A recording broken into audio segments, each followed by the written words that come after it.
ರಾಜ್ಯದಲ್ಲಿ ಸತ್ತು ಹೋಗಿದೆಯಾ ಇಂಧನ ಇಲಾಖೆ ಅನ್ನುವಂತಹ ಪ್ರಶ್ನೆ ಅವಾಂತರಗಳ ಮೇಲೆ ಅವಾಂತರಗಳಾಗ್ತಾ ಇದೆ. ಈಗ ಇಂಧನ ಇಲಾಖೆ ಏನಾಗ್ತಾ ಇದೆ ಇಂಧನ ಇಲಾಖೆಯಲ್ಲಿ ಅಂತ ರಾಜ್ಯದಲ್ಲಿ ಸತ್ತು ಹೋಗಿದೆಯಾ ಇಂಧನ ಇಲಾಖೆ? ಹಿರಿಯ ಸಚಿವ ಕೆಜೆ ಜಾರ್ಜ್ ಇಲಾಖೆಯಲ್ಲಿ ಅವಾಂತರ, ರೋಡ್ನಲ್ಲೇ ಟ್ರಾನ್ಸ್ಫಾರಂ, ನಡು ರೋಡ್ನಲ್ಲಿ ಲೈಟ್ ಕಂಬ. ಅಬ್ಬಬ್ಬಾ, ಒಂದ ಎರಡ ದಿನಗಟ್ಲೆ ಹೇಳಬಹುದು ಇಲ್ಲಿನ ಒಂದು ಎಡವಟ್ಟುಗಳನ್ನ. ಆದ್ರೂ ಕೆಜೆ ಜಾರ್ಜ್ ಸಾಹೇಬ್ರು ಮಾತ್ರ ನಾನು ಸೂಪರ್ ಅಂತ ಹೇಳ್ತಾ ಇರುವಂಥದ್ದು. ನನ್ನ ಇಲಾಖೆಯಲ್ಲೂ ಸೂಪರ್ ಅಂತಾರೆ ನಮ್ಮ ಮಿನಿಸ್ಟರ್.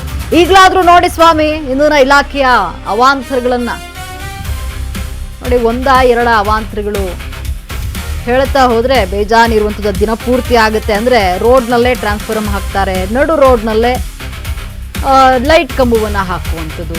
ಇಷ್ಟೆಲ್ಲ ಎಡವಟ್ಟಾಗ್ತಾ ಇದ್ರು ನಮ್ಮ ಇಂಧನ ಇಲಾಖೆ ಚೆನ್ನಾಗಿದೆ, ಸೂಪರ್ ಆಗಿದೆ ಅಂತ ಹೇಳ್ತಾ ಇರುವಂಥದ್ದು ಸಚಿವರು. ರಾಜ್ಯದಲ್ಲಿ ಇಂಧನ ಇಲಾಖೆ ಸತ್ತು ಹೋಗ್ಬಿಟ್ಟಿದ್ಯಾ ಅನ್ನುವಂಥ ಪ್ರಶ್ನೆಗೆ ಸಾರ್ವಜನಿಕರಿಗೆ ಮೂಡುತ್ತೆ. ಅವಾಂತರಗಳ ಮೇಲೆ ಅವಾಂತರಗಳಾಗ್ತಾ ಇದೆ ಈಗ ಇಂಧನ ಇಲಾಖೆ. ರೋಡ್ನಲ್ಲೇ ಟ್ರಾನ್ಸ್ಫಾರಂ ಇರುತ್ತೆ, ನಡು ರೋಡ್ನಲ್ಲಿ ಲೈಟ್ ಕಂಬ. ಒಂದ ಎರಡ ದಿನಗಟ್ಲೆ ಹೇಳ್ಬಹುದು ಈ ಒಂದು ಅವಾಂತರಗಳನ್ನ. ಆದ್ರೂ ಕೆಜೆ ಜಾರ್ಜ್ ಹೇಳ್ತಾರೆ ಸೂಪರ್ ಅಂತ. ನನ್ನ ಇಲಾಖೆಯಲ್ಲೂ ಸೂಪರ್ ಅಂತಾರೆ, ಯಾವುದೇ ತೊಂದರೆ ಇಲ್ಲ, ಎಲ್ಲ ಸಖತ್ತಾಗಿ ನಡೀತಿದೆ ಅಂತ ಅವ್ರು ಹೇಳುವಂಥದ್ದು. ಈಗಲಾದ್ರೂ ಕಂಡುಬಿಟ್ಟು ನೋಡಿ ಸ್ವಾಮಿ ಇಂಧನ ಇಲಾಖೆ ಅವಾಂತರನ ಯಾವ ಮಟ್ಟಿಗೆ ಆಗ್ತಾ ಇದೆ ಅಂತ ಈಗಲಾದ್ರೂ ಕಂಡುಬಿಟ್ಟು ನೋಡಿ ನೀವು. ನಡು ರೋಡ್ನಲ್ಲಿ ಯಾರಾದರೂ ಟ್ರಾನ್ಸ್ಫಾರಂ ಹಾಕ್ತಾರಾ, ಲೈಟ್ ಕಂಬವನ್ನ ನೆಡ್ತಾರಾ? ಕಂಡುಬಿಟ್ಟು ನೋಡಿ ಏನಾಗ್ತಾ ಇದೆ ಇಂಧನ ಇಲಾಖೆಯಲ್ಲಿ ಅಂತ. ಎಲ್ಲ ಸರಿ ಇದೆ, ಎಲ್ಲ ಸೂಪರ್ ಆಗಿದೆ ಅಂತ ಹೇಳ್ತೀರಿ, ಆದ್ರೆ ಅವಾಂತರಗಳ ಮೇಲೆ ಅವಾಂತರಗಳಾಗ್ತಾ ಇದೆ. ಒಂದ ಎರಡ ಹೇಳ್ತಾ ಹೋದ್ರೆ ಬೇಜಾನ್ ಸಿಕ್ಬಿಡುತ್ತೆ. ಆ ಮಟ್ಟಿಗೆ ನೀವು ನೋಡ್ತಾ ಇರಬಹುದು. ಅಂದ್ರೆ ನಡು ರೋಡ್ನಲ್ಲಿ ಲೈಟ್ ಕಂಬ ಹಾಕಿದ್ದಾರೆ, ಇದು ಸೂಪರ್ ಆಗಿದ್ಯಾ? ಪ್ರಶ್ನೆ ಮಾಡ್ತಾರೆ ಸಾರ್ವಜನಿಕರು. ನೀವು ಹೇಳ್ಬೋದು ಎಲ್ಲ ಸರಿ ಇದೆ ಅಂತ. ಆಕ್ಟಿವ್ ಮಿನಿಸ್ಟರ್ ಕೃಷ್ಣ ಬೈರೇಗೌಡ್ರೆ, ನಿಮ್ಮ ಜಿಲ್ಲೆಯಲ್ಲಿ ಅವ್ಯವಸ್ಥೆ. ಹೇರೋಹಳ್ಳಿ ವ್ಯಾಪ್ತಿಯಲ್ಲಿ ಅವೈಜ್ಞಾನಿಕ ಟ್ರಾನ್ಸ್ಫಾರಂ ಹಾಕಲಾಗಿದೆ ನೋಡಿ. ಫುಟ್ಪಾತ್ ಮಧ್ಯದಲ್ಲಿ ವಿದ್ಯುತ್ ಪರಿವರ್ತನೆಗಳನ್ನು ಅಳವಡಿಕೆ ಮಾಡಲಾಗಿದೆ. ಬಡವರಿಗೆ ಒಂದು ನ್ಯಾಯ, ಸರ್ಕಾರಕ್ಕೆ ಒಂದು ನ್ಯಾಯನ? ಇದು ಸಹಜವಾಗಿ ಸಾರ್ವಜನಿಕರಲ್ಲಿ ಮೂಡುತ್ತೆ ಪ್ರಶ್ನೆ. Assistant engineer, assistant executive engineer Puttanna Lakshman ಅಧ್ಯಕ್ಷತೆಗೆ ಸಾಕ್ಷಿಯಾದಂತಹ ತುಂಗಾನಗರದ ಅವೈಜ್ಞಾನಿಕ ಟ್ರಾನ್ಸ್ಫಾರಂ ನೋಡಿ. ಇಂಧನ ಇಲಾಖೆಯಲ್ಲಿ ಸುರಕ್ಷತೆಗೆ ವರ್ಷಕ್ಕೆ 1300 ಕೋಟಿ ಖರ್ಚಾಗುವಂಥದ್ದು. ಆದರೆ ಏನು ಬಂತು, ಅದೇ ಅವ್ಯವಸ್ಥೆ ಆಗ್ಬಿಟ್ಟಿದೆ ಇಂಧನ ಇಲಾಖೆಯಲ್ಲಿ. ಎಷ್ಟು ಏನು ಖರ್ಚಾದರೂ ಅದೇ ಆಗ್ತಾ ಇರುವಂಥದ್ದು ಇಲ್ಲಿ.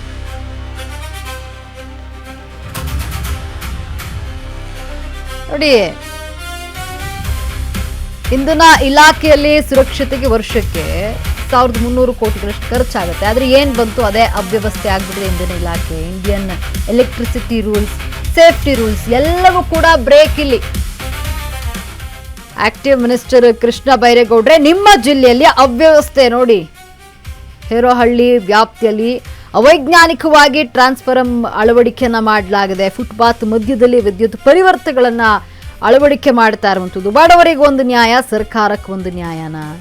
ಇಂಧನ ಇಲಾಖೆಯಲ್ಲಿ ಸುರಕ್ಷತೆಗೆ ವರ್ಷಕ್ಕೆ 1300 ಕೋಟಿ ರೂಪಾಯಿ ಖರ್ಚು ಆಗುತ್ತೆ. ಆದರೆ ಏನು ಬಂತು, ಇಲ್ಲಿ ಅವ್ಯವಸ್ಥೆ ಆಗ್ಬಿಟ್ಟಿದೆ. Indian electricity rules, safety rules ಎಲ್ಲವೂ ಕೂಡ ಬ್ರೇಕ್ ಆಗ್ತಾ ಇದೆ. ಅಂದರೆ ನಡು ರೋಡ್ನಲ್ಲಿ ಟ್ರಾನ್ಸ್ಫಾರಂ ಬಾಕ್ಸ್ಗಳನ್ನು ಹಾಕ್ಬಿಡುವಂಥದ್ದು, ಲೈಟ್ ಕಂಬಗಳನ್ನು ಹಾಕ್ಬಿಡುವಂಥದ್ದು. ಎಲ್ಲಿದೆ ಸೇಫ್ಟಿ? ಜನರ ಸಾರ್ವಜನಿಕರಿಗೆ ಸೇಫ್ಟಿ ಎಲ್ಲಿಂದ ಬಂತು? ಇಂಧನ ಇಲಾಖೆ ಎಷ್ಟು ಜಟ್ಟುಗಟ್ಟಿದೆ ಅಂದರೆ ಹೇಳಲು ಆಗಲ್ಲ ಆ ರೀತಿ. ಸಿಟಿಗಳಿಗೆ ಸುರಕ್ಷತೆಯ ಕವಚಗಳಿಲ್ಲ, ಕಸ ನಿರ್ವಹಣೆ ಇಲ್ಲ, ಇನ್ನು TC ಅಳವಡಿಕೆಯಲ್ಲಿ ಕಾಪಾಡಬೇಕಾದಂತಹ ಒಂದು ಕನಿಷ್ಠ ಎತ್ತರದ ಜ್ಞಾನವೂ ಕೂಡ ಇಲ್ಲ.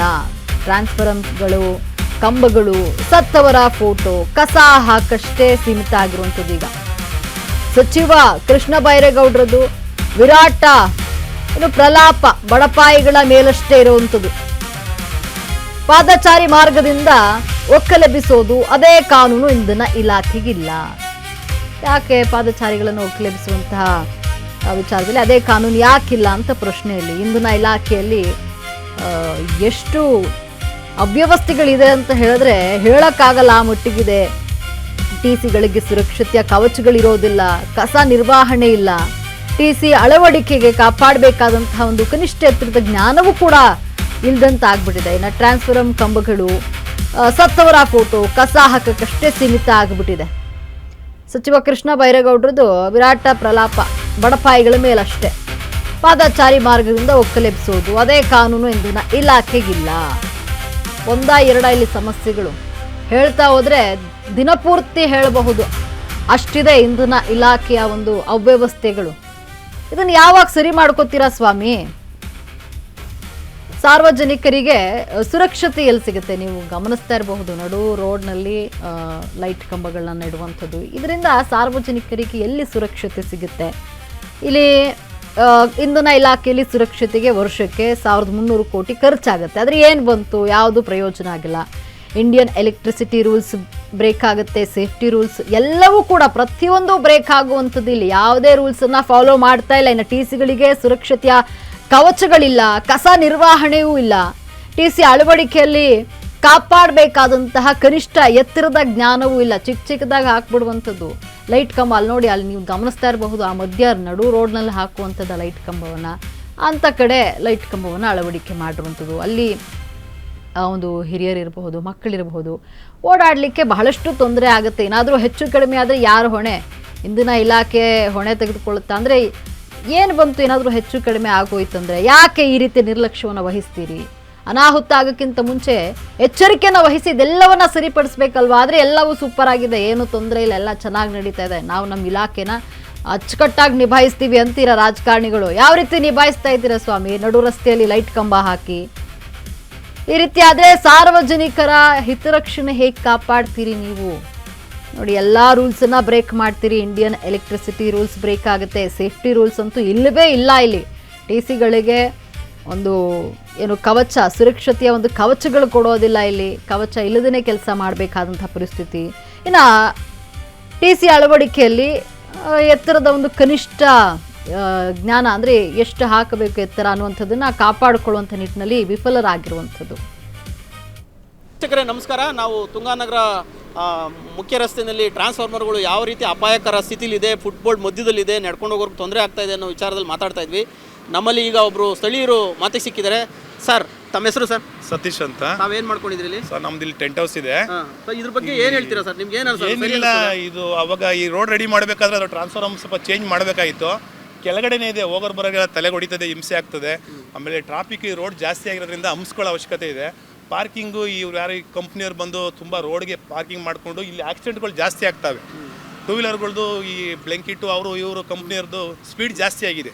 ಸೊ ಹಂಗಾಗಿ ಇಲ್ಲಿ ಟ್ರಾನ್ಸ್ಫಾರ್ಮರ್ ತೆಗಿಸ್ಬೇಕು. ಆಮೇಲೆ ಪಾರ್ಕಿಂಗ್ ಒಳಗಡೆ ಜಾಗ ಇದೆ, ಒಳಗಡೆ ಹಾಕೊಳ್ಳೋ ವ್ಯವಸ್ಥೆ ಮಾಡ್ಕೊಬೇಕು ಅವರು.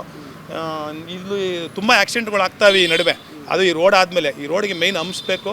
ಆ ಟ್ರಾನ್ಸ್ಫಾರ್ಮರ್ದು ನೋಡಿ, ಯಾರು ಹೋದ್ರೂ ಆ ಕಡೆಯಿಂದ ಹೋಗೋಕ್ಕಾಗಲ್ಲ, ಈ ಕಡೆಯಿಂದ ಹೋಗೋಕ್ಕಾಗಲ್ಲ, ಸ್ವಲ್ಪ ತೊಂದರೆ ಇದೆ ಸರ್. ವೀಕ್ಷಕರೇ, ನೀವು ಕೇಳಿದ್ರಲ್ಲ ಸ್ಥಳೀಯರು. ತಮ್ಮ ಹೆಸರು ಸರ್? ಸತೀಶ್ ಅಂತ. ಸತೀಶ್ ಅವರು ಇಲ್ಲೇ ಟ್ರಾನ್ಸ್ಫಾರ್ಮರ್ ಪಕ್ಕದಲ್ಲೇ ಅವ್ರದ್ದು ಟೆಂಟ್ ಹೌಸ್ ಇದೆ. ಅವ್ರು ಹೇಳ್ತಾ ಇದ್ದಾರೆ ನಡ್ಕೊಂಡು ಹೋಗೋಕ್ಕೆ ತೊಂದರೆ ಆಗ್ತಾ ಇದೆ. ಮತ್ತು ಇಲ್ಲಿ ರೋಡ್ ಮಾಡಿದ್ರು, ಕಾಂಕ್ರೀಟ್ ರೋಡ್ ಮಾಡಿದ್ರು, ಅವಾಗಲೇ ನಾನು ಅಕ್ಕಪಕ್ಕಕ್ಕೆ ಶಿಫ್ಟ್ ಮಾಡ್ಬೋದಾಯಿತು, ಆದರೂ ಮಾಡಲಿಲ್ಲ. ಸೊ ಇದು ಬೇಗ ಸರ್ಕಾರ ಅಥವಾ ಅಧಿಕಾರಿಗಳು ಎಚ್ಚೆತ್ತುಕೊಂಡು ಒಂದು ಸೇಫ್ಟಿನ ಖಾತ್ರಿ ಮಾಡಿಕೊಡ್ಬೇಕು ಅಂತ ನಾವು ಕೂಡ ಕೇಳ್ಕೊತಾ ಇದ್ದೀವಿ. ವೀಕ್ಷಕರೇ ನಮಸ್ಕಾರ. ನಾವು